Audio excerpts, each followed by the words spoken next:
Hi friends, welcome to Indhu's kitchen. இன்றைக்கி நம்மளோட சேனலில் இட்லி, தோசை, சாதம், சப்பாத்தியோடு சேர்த்து சாப்பிட்ற மாதிரி ரொம்ப டேஸ்டான தக்காளி தொக்கு எப்படி செய்கிறதுன்னு பார்க்கலாம். தக்காளி தொக்கு செய்கிறதுக்கு ஃபர்ஸ்ட் ஒரு கடாயில் 7 மீடியம் சைஸ் தக்காளியை சின்னதாக கட் பண்ணிவிட்டு சேர்த்துக்கலாம். தக்காளி தொக்கு செய்கிறதுக்கு நல்ல பழுத்த தக்காளியாக பார்த்து எடுத்துக்கோங்க, அப்போ தான் நம்மளுக்கு டேஸ்ட் நல்லாயிருக்கும்.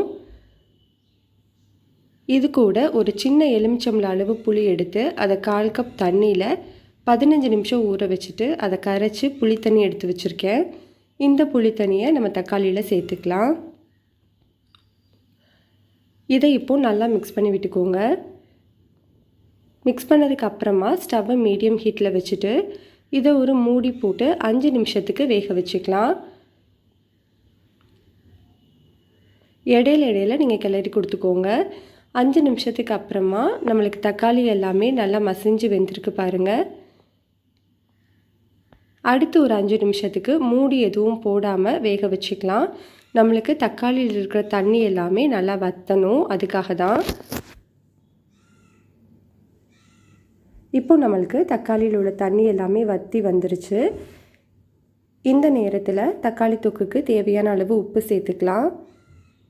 இது கூட 1/8 டீஸ்பூன் அளவு மஞ்சள் தூள், 2 டீஸ்பூன் அளவு தனி மிளகாய் தூள் சேர்த்துக்கலாம். உங்களோட காரத்துக்கு ஏற்ற மாதிரி மிளகாய் தூளோட அளவை எடுத்துக்கோங்க. தூளோட பச்சை வாசனை போகிற வரைக்கும் நல்லா வதக்கி விட்டுக்கலாம். பச்சை வாசனை போனதுக்கப்புறமா இந்த கடாயை வேறு ஒரு ஸ்டவ்வுக்கு மாற்றிக்கலாம்.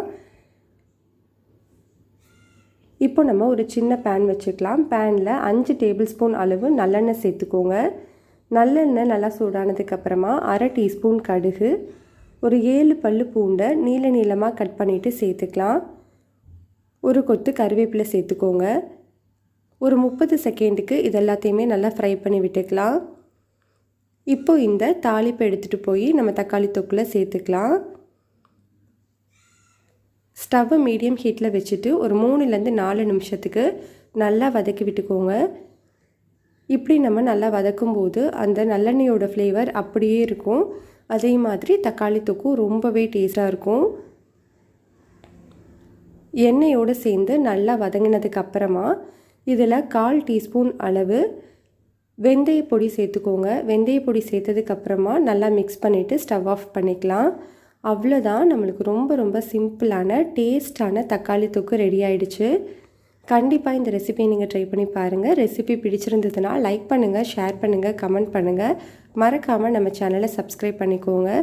கூடவே பெல் ஐக்கானையும் கிளிக் பண்ணிவிட்டு ஆளுங்கிற ஆப்ஷனையும் கிளிக் பண்ணி வச்சுக்கோங்க.